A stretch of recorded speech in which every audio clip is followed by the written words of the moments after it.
The day you stop learning is the day you start dying.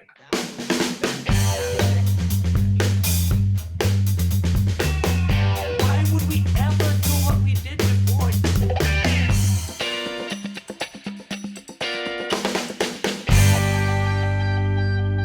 Hey everyone, I'm Travis Montague, founder and CEO of Holler, and this is Conversation Nation. I am joined with Rishad Tobaccowala, author of Restoring the Soul of Business, Staying Human in the Age of Data, and former Chief Growth Officer of Publicis. Rishad, welcome to the show. Thank you very much, Travis. It's great to be here. Rishad, so you're like a legend in the industry, so I'm like super stoked about this conversation. Why don't you take a second and give everybody a quick background on yourself? I grew up in India, got one job when I graduated from the University of Chicago, MBA. It was at a little agency called Leo Burnett. I thought I'd stay there for 2 or 3 years. I ended up basically working there for 38.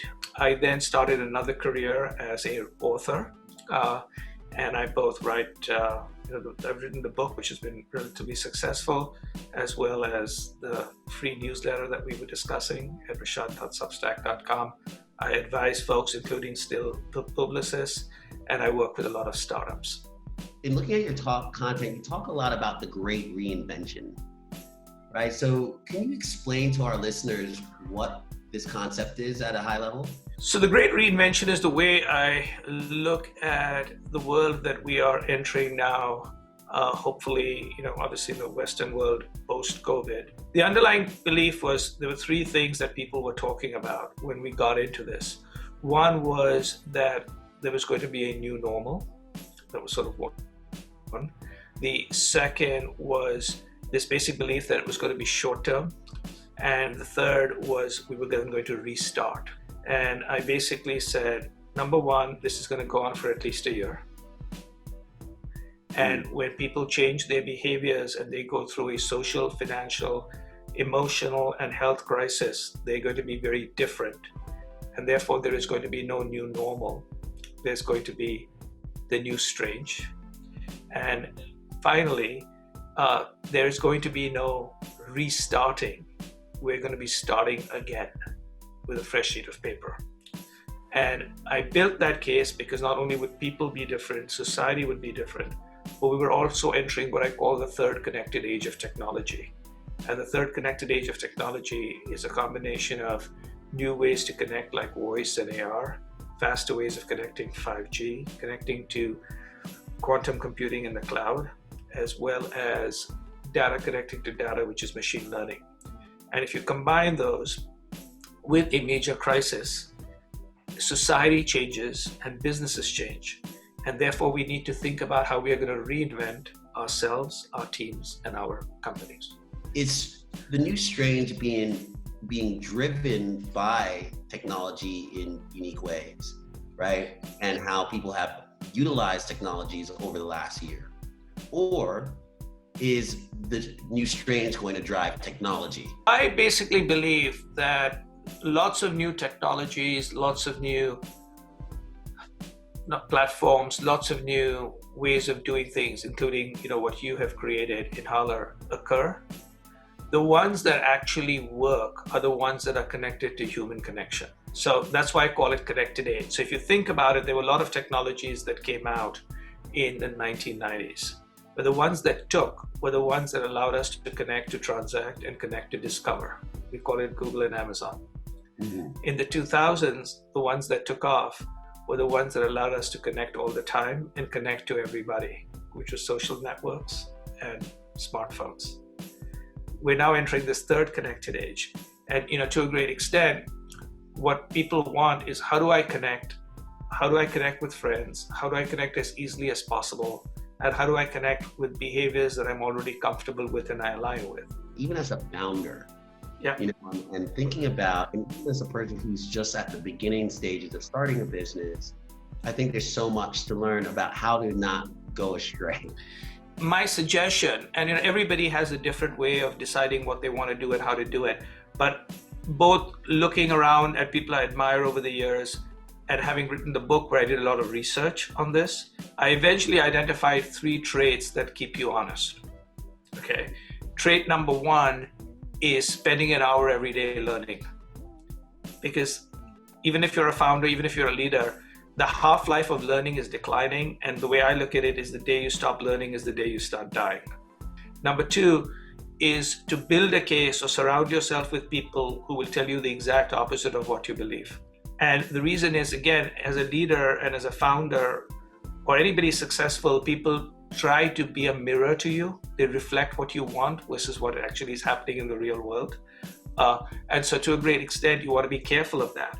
And especially today with algorithms and the way we hang out with people that we like, etc., we can start to begin to believe that our flatulence smells like Chanel 5.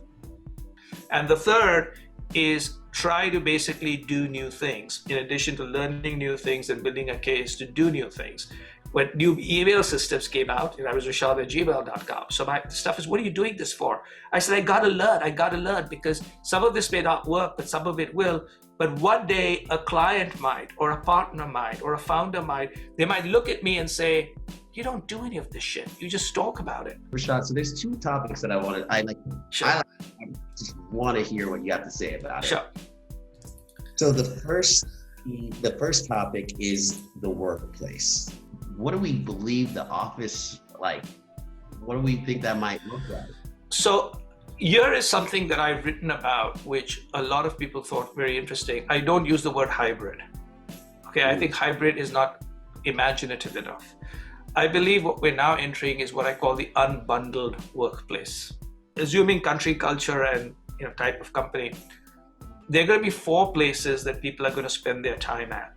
And companies are going to have to basically say, you can spend your time at any one of these 4 places, and then they put certain small rules on certain things, right? You can't have no rules, but you want to give flexibility. We anticipate you will continue to do some work from home, right? We expect you will do work from home for 2 reasons. One is it may be more productive in some cases of what you're doing.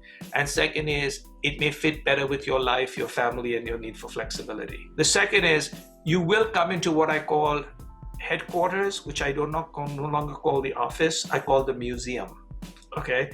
The museum is the headquarters where people come to understand the culture of a place, look at the old artifacts, if it's an older place, old packaging, photographs of founders, right? The third will basically be the place nearby or another place, a WeWork. Many companies will hire little WeWorks where people can gather.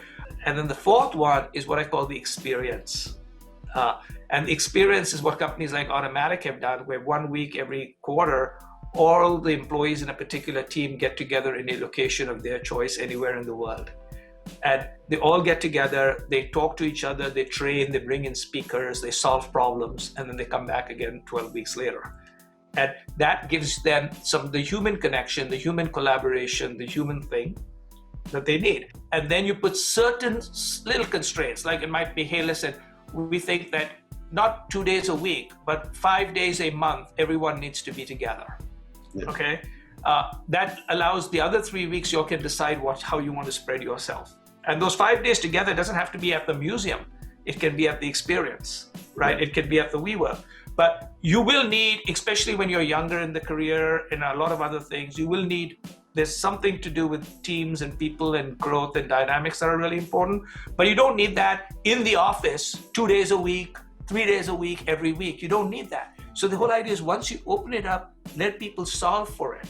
And you'll have some very interesting thing in the unbundled workplace. So that's my belief. The last thing I have to ask you is about the privacy landscape.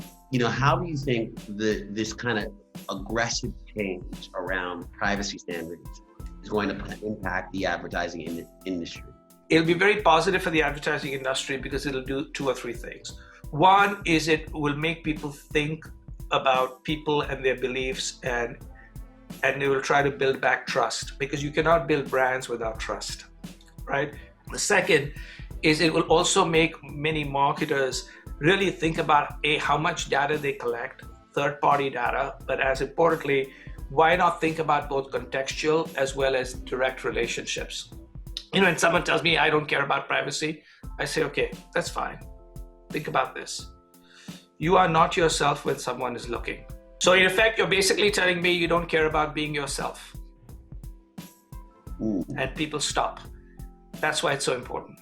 for me as a person who's been talking about privacy and talking about service, not surveillance, if your business model is breaking because consumers have a choice, that means that you need to ask yourself the question, what's wrong with your business model?